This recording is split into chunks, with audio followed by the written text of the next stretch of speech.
ताज्या आणि सुपरफास्ट बातम्या पाहण्यासाठी स्वराज्य न्यूज मराठीला सबस्क्राईब करा आणि बेल बटन प्रेस करा।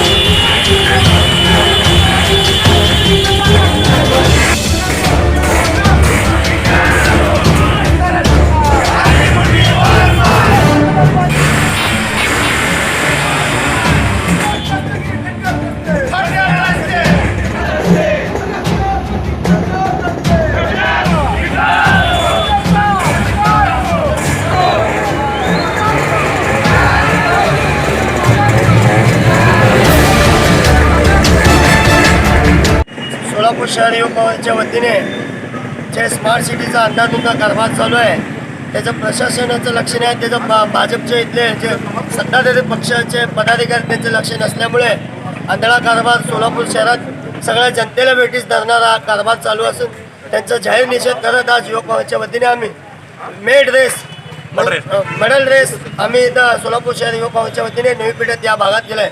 सोलापुरात कुठं बघेल तिथं खड्डा केलेला आहे। स्मार्ट सिटी खड्ड्यात सिटी असं सोलापूरची अवस्था झाली आहे। सोलापूरचं नाव घेताना आज सोलापूरला लोक प्रवासी यायला घाबरायला लागलेत, कारण सोलापुरात कुठं बघेल तिथं खड्ड्यामुळे आज सकाळीच आम्ही इथं जात असताना एक लहान मुलगा त्यांच्या आई वडिलांसोबत जात असताना गाडीवर कोसळला, त्याला लागला, दुखापत झाला। त्याचंच आमच्या मनात बसून आज आम्ही इथं अर्जंटली आजच्या तात्काळात आम्ही युवकांच्या वतीने त्यांच्या पदाधिकाऱ्यांचा जाहीर निषेध करतो। स्मार्ट सिटीचं काम जर लवकरात लवकर होत नसेल तर आपण शासनाचे पैसे, महापालिकेचे पैसे वापरून महापालिका सोलापूरच्या सर्व नागरिकांना धोक्याचं आणण्याचं काम करत आहे।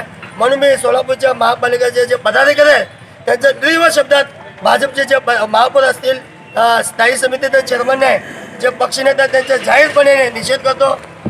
सोलापूर शहर काँग्रेसच्या वतीनं एक अनोखं असं आंदोलन या ठिकाणी केलं आहे। हे करण्यामागं असं कारण आहे की हे मड बाईक रॅलीचं आयोजन केलं होतं। मडमध्ये चिखल, सोलापूरमध्ये जर शहरामध्ये जर पाहिलं स्मार्ट सिटीच्या नावाखाली प्रत्येक ठिकाणी कामं चालू आहेत आणि सर्व खड्ड्यात या सोलापूर गेले काय अशी या ठिकाणी परिस्थिती निर्माण झाली आहे। आणि सध्या सोलापूरच्या पदाधिकाऱ्यांचा, जे भाजपाचे पदाधिकारी असतील, महापौर असतील, पक्षनेते असतील, त्याचे सर्व ज्येष्ठ नेते असतील, ह्या सर्वांचा प्रशासनावर कुठल्याही प्रकारचा वचक राहिला या ठिकाणी दिसून येत नाही। आणि वारंवार या ठिकाणी नगरसेवक विनंती करतात की आमच्या भागातील रस्ता नीट करा। आज आपण पाहतोय की हा नवी पेठेतला व्यापारी मार्ग असून ह्या ठिकाणी रस्ता पटकीने व्हायला पाहिजे होता, नीट दुरुस्त व्हायला पाहिजे होता। पण बाबांनी सांगितल्याप्रमाणे सकाळी अशा प्रकारचे नागरिक पडत असतील तर मला वाटतं नागरिकांच्या जीवाशी या ठिकाणी हे सरकार खेळतं की काय अशी परिस्थिती या ठिकाणी सोलापूर निर्माण झाली आहे।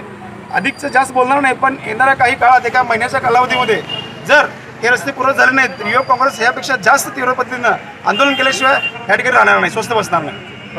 आज सोलापूर शहराची अवस्था अत्यंत म्हणजे निंदनीय, म्हणजे काय म्हणत त्याला, एकदम वाईट अवस्था सोलापूरची ह्या सोलापूर महानगरपालिकेतील सत्ताधारी भाजपाने करून ठेवलेली आहे। सोलापूरचे रस्ते खड्ड्यात आहेत की खड्ड्यात रस्ता आहे हेच आज कळत नाही आहे। आज सकाळीच एक दुर्घटना घडली, त्याचा आम्ही निषेध करण्यासाठी, आज ह्या प्रशासनाला जागा करण्यासाठी ह्या BJP सरकारच्या पदाधिकाऱ्यांना, हे जे नगरसेवक निवडून आलेत, जे 5 स्टारचे नेते आहेत BJPचे, त्यांना जमिनीवर आणण्यासाठी प्रत्यक्षात त्यांना हे रस्ते दाखवा की काय अवस्था आहे सोलापूरची। गेले वर्ष झालं स्मार्ट सिटीच्या नावाने ही जी दुकानदारी लावलेली आहे, एकही काम पूर्ण केलेलं नाही आहे। ते सांगतात सप्टेंबरपर्यंत करू, ऑक्टोबरपर्यंत करू, एकही काम पूर्ण केलेलं नाही आहे। आज हा व्यापारी वर्ग आहे सगळं नवी पेठमध्ये, आज हजारो लाखो लोक आज ते रोज येत असतात, बाहेरचे लोक खरेदीसाठी येत असतात।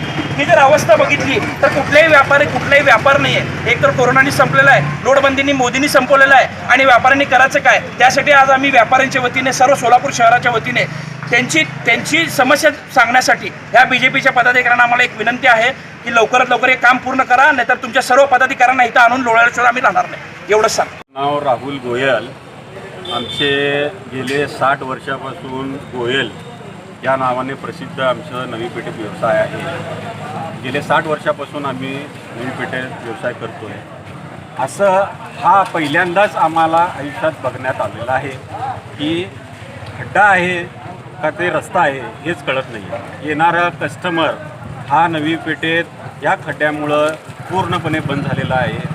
कोरोनाच्या महामारीमुळं पहिल्याच उद्योगाला, व्यवसायाला चालना नाही आहे। त्याच्यात 2-3 दिवसानंतर हा जो पाऊस पडला त्याच्यामुळं एवढा मोठा खड्डा झाला आहे नवी पेठेत रोज 10 ते 15 अपघात होतात.